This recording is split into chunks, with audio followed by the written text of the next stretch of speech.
Hi, I'm making this video to show you what happens when you give me your knives and how I sharpen them, what I do, what I can do, what I cannot do.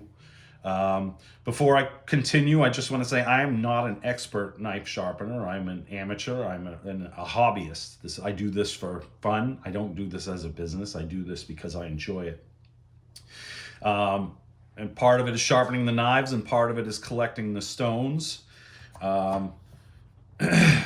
Anyway, I'll talk a little bit about the stones and kind of give you an idea of what the stones do and what I can do with them.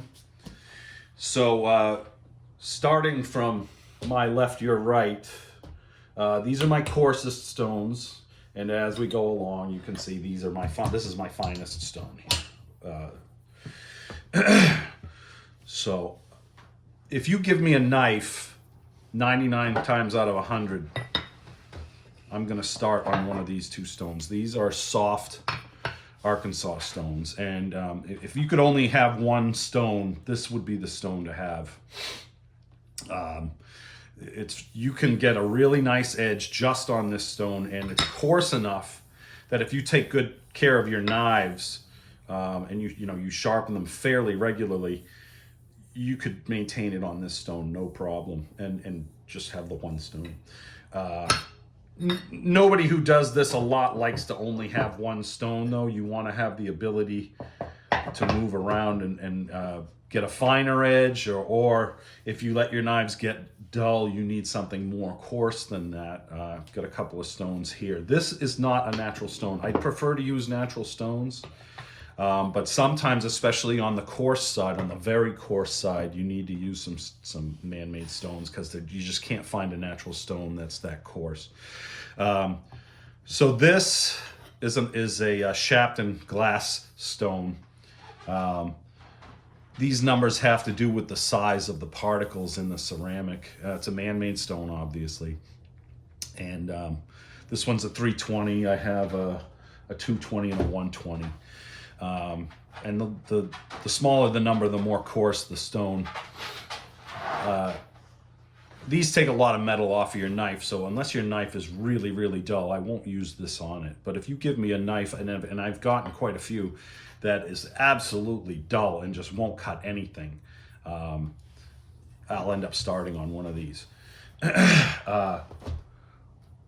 This one here is diamond on a metal plate, and I only use that if there's literally no edge at all, because this is just like shaving metal off of your knife. Sometimes you have to do it if there's no edge at all.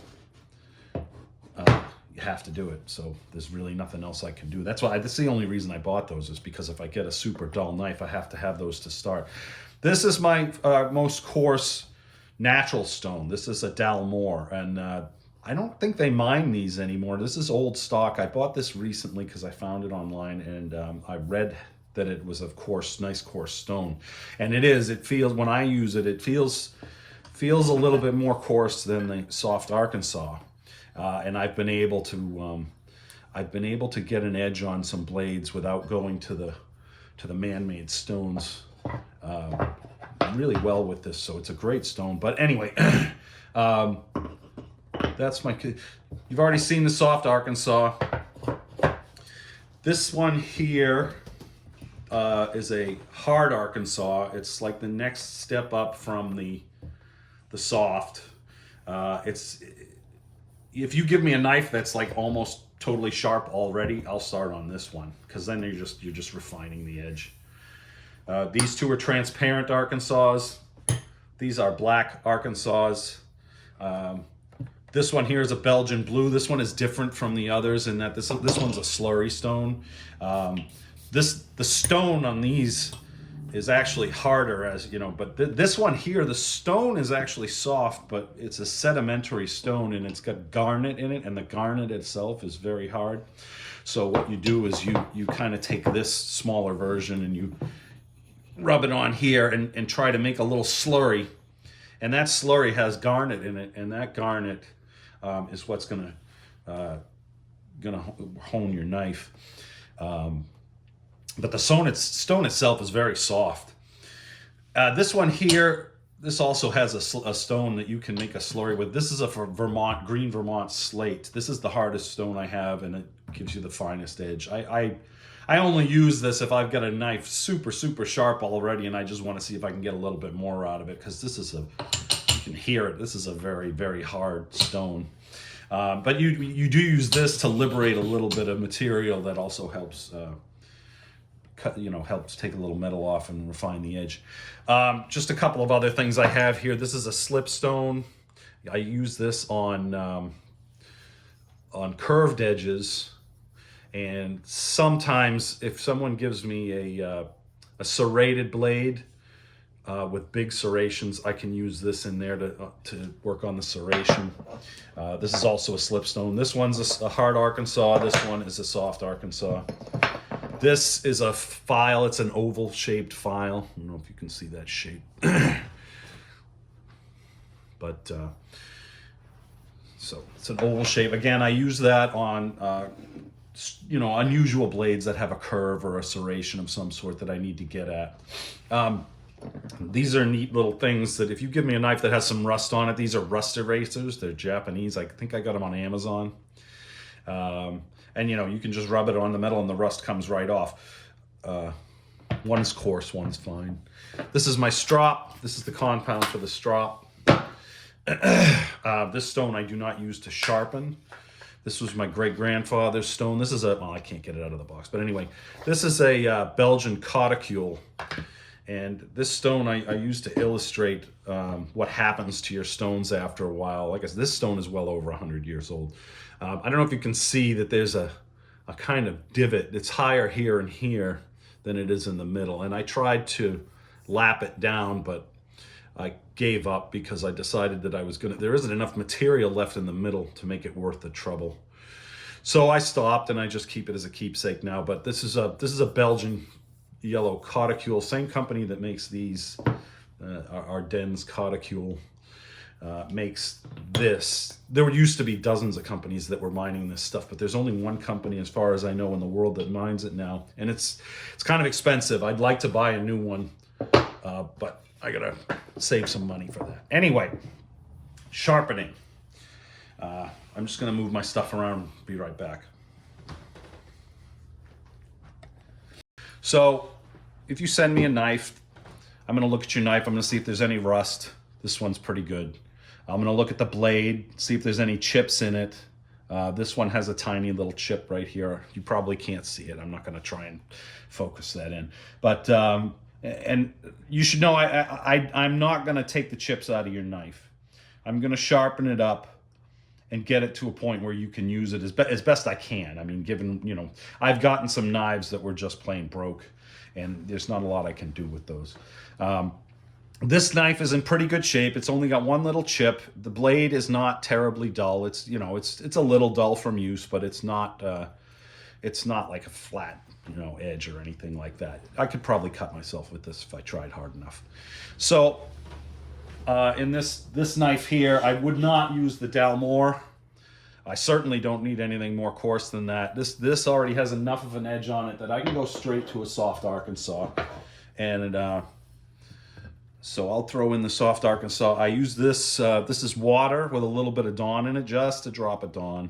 And the Dawn provides a little lubricity on the stone. I do not use oil. I used oil once and it wrecked my stone. And I don't want to do that again. So I don't use oil. And I find it's not necessary. So I just take it like this. The key, and again, I'm not an expert. I've learned a lot of stuff online about doing this and watching other people do it. The key is to maintain the angle. And I have found that when you first start, it's really hard. Because your body's just not used to it. But when you do, as you do it more and more, you get the sort of muscle memory to just keep that angle. And I'm sure people who've been doing this a lot longer than me are even better at it. I am a novice. I'm an amateur. I freely admit that. I'm not an expert. If you're looking for a video on how to do this, you probably should look elsewhere. I'm showing you what I do. And what will, if you give me your knife, what's going to happen with it. So soft Arkansas, this is a sort of medium coarse stone. And by the time you're finished with this stone, you should have a pretty good edge.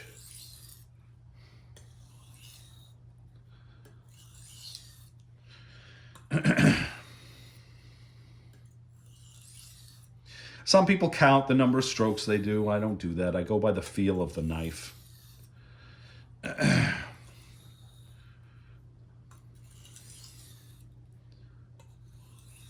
I'm kind of rushing it a little bit now for the video. I take my time more when I'm doing it.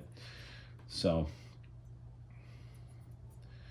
that edge could be improved a little bit. So the amount of pressure you give it depends on, it's like anything else. You really just adjust everything you do to the feel of what you're doing, and there's a lot of factors and blah, blah, blah.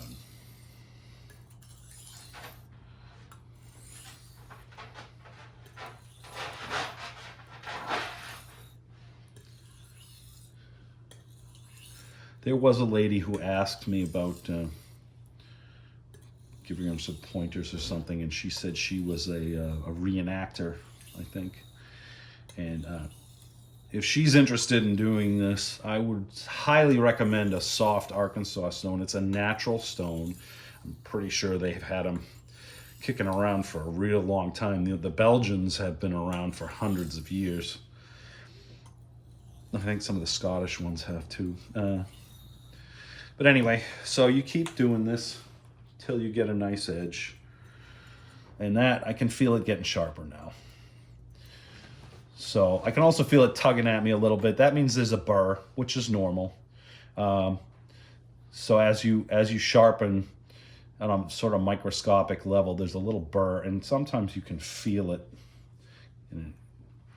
Sometimes you can, sometimes you can't. If you can't, that's good. That means it's real small. But if you can feel it, that means it's pretty big and you got to do something about it. I tend to deal with that in the next step. So it's got a pretty good edge right now. So I'll take that and I'll move to the next stone. The next stone is actually a hard Arkansas, but this is sharp enough already that I don't really feel a need to go to the sharp. I'll just go straight to the hard. I'll just go straight to the black. The black is the finest Arkansas stone that I have. And really, if you only had, one finishing stone, this would be the one. You don't have to worry about raising a slurry or anything on it. It's very fine. You can get a really, really nice edge on this. And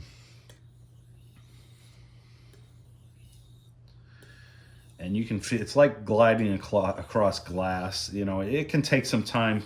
But what I'm doing here is I'm not actually creating the edge here. I'm polishing it and honing it and refining it. You're not taking a lot of metal off at this point. This is the step where I like to try and get the burr off. As I said, this knife was not terribly dull when I started, so it's not going to take a lot of time to do this. I've had knives that have just taken me hours, and then I've had knives that I can do in 15 minutes. It all depends on how well they're cared for and if they're damaged and all these sorts of things. Okay. That's got a real nice edge to it. Now, I'll see if I can feel a burr. Sorry, I keep going off camera. There, I do feel a little bit of a burr there, but it's so small, I'm not sure I should waste the time taking it off. I'll just do it a couple more times and see what we can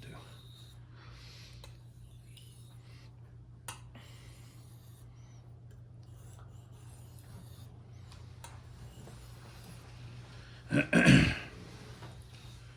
Coming off of this black stone is a really, really nice refined edge.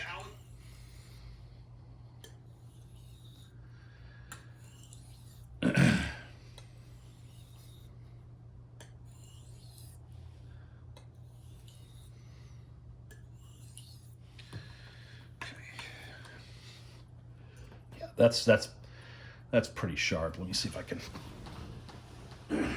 show you how sharp that is. I'll just get a piece of paper here. You know. Now, the problem with, okay, it's better there, yeah. The problem with this blade is that it does have a little chip in it, and the chip catches on the paper, but I guarantee you, if you're cutting meat or something, that's gonna go right through it. Yeah, that chip catches on the paper and doesn't look quite as sharp as it actually is. Just give that a couple more passes and this guy's done. It's plenty sharp. Now, if I have a knife that takes an edge really, really well, and I think I can get it really insanely sharp, you know, then I'll move on to something like the Vermont Slate. I might try the Belgian Blue, but you know, 99 times out of 100, this is good enough, and you will be satisfied with what you get back. I'm pretty sure. I mean, you're not paying for it, so you should be satisfied with it. Anyway,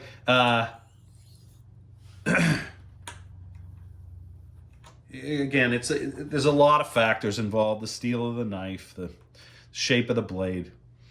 I think I should mention scissors real quick. So a lot of people have asked me to do scissors. Scissors are really hard because this is a double beveled edge. Like, it's beveled on this side and it's beveled on this side. So, you know, I just kind of do that and I'm good to go. And if I mess up the angle just a little bit, it's not the end of the world. Your scissors have one bevel and you have to stay exactly on that bevel, and you can't screw it up or you actually sort of working against yourself on the scissors, and they get duller instead of sharper. And you can only sharpen one way, because if you sharpen on the wrong side of the scissors, you're taking off metal, and you're taking the two halves of the scissors and creating a larger gap between them, and you're actually hurting the way it'll cut. So I don't know if there's a trick to that or if there's a special tool for that. I know that I've tried it a couple of times, and I can improve the sharpness of the scissors, but I'm not able to get scissors super sharp like I am a knife like this. I'm just afraid of wrecking your scissors because I'm not really qualified to do that. And things like shears and other tools that it's not really what I do. The tools I have here are mostly for knives like this, with this, you know, there's a slight curve to this edge, but it's mostly a straight edge knife with a double barrel. I could do a knife, like there are Japanese knives that have a single bevel to them, and I could probably do one of those. I haven't tried it, so if you want to throw one of those at me, I'll take a crack at it, but you should know that I don't have a lot of experience with that. I have done some Scandi grinds. If you don't know what it is, don't worry about it. You probably aren't coming across it. Those are harder, but they're entirely doable on a stone like this. Let's see, what else can I do and cannot do? Serrated edges. I can take a crack at your serrated edge with something like this, but there are special tools involved to do serrated edges, and I don't have those tools, and I don't have that skill set. So, you know, if you're desperate to have just a little bit of an edge put on your serrated edge, I'll give it a whack with this or maybe the slate stone. But you know, there's special tools for that. Like I said, I don't have those. Mostly looking at edges like this, and I'll do any size. You know, if you've got a big one, that's fine. If you've got a little pocket knife or something you want me to take a crack at, I can do that. I have some 6-inch stones I can do that on. Mostly the same stuff.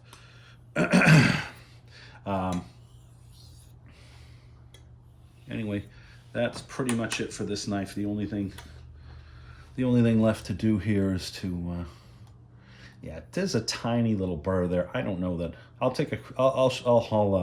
strop it and see if I can get some more of that burr off. But So this is just a leather strop. This is a stropping compound. You don't want to put a lot of this on. You just want a thin layer. I know this is not, people do all kinds of things. They heat up their strops and do all kinds of things when they apply their paste. I'm not trying to demonstrate to you how to do this the right way. If someone is watching this video and say he's messing that up, yeah, I know I could heat that up or something and heat the compound up and get it to adhere better to the leather. That's not really my objective in this video. I'm not here to go bananas with this is the absolute right way to do everything. Kind of just showing you my routine.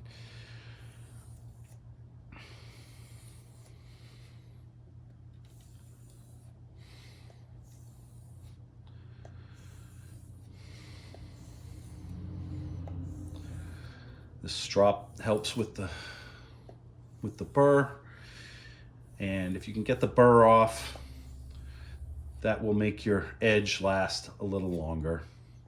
If you get a freshly sharpened knife and it stays sharp for like 1 or 2 uses and then it feels kind of maybe not dull, but just not as good as it was when you first got it, that's the burr. The burr is a tiny little sliver of metal on the edge of the knife that folds over and makes it feel dull again. We try and get it off so that your edge lasts longer. Okay. Yeah, that feels pretty good. Yeah, definitely got some of it off there. There's a tiny little remnant there, but that's pretty good. You know, give it 1 or 2 strokes just to. When I'm working with the burr, I tend to reverse direction every time, because if you keep going in the same direction, you'll just create a new burr.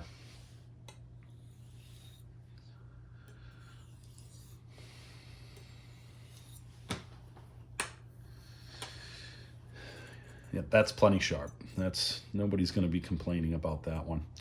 Okay, that is pretty much it. If you have any questions, I'm not going to do a lot of commenting on this video, because this video is aimed at the people for whom I'm sharpening these knives, and that's not the world.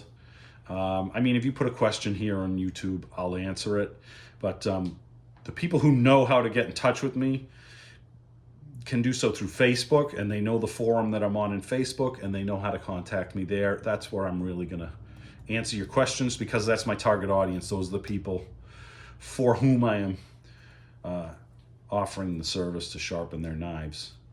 Okay. Thanks very much for watching. If you have some knives, I'd love to sharpen them, and I hope they come out good for you. Thanks very much.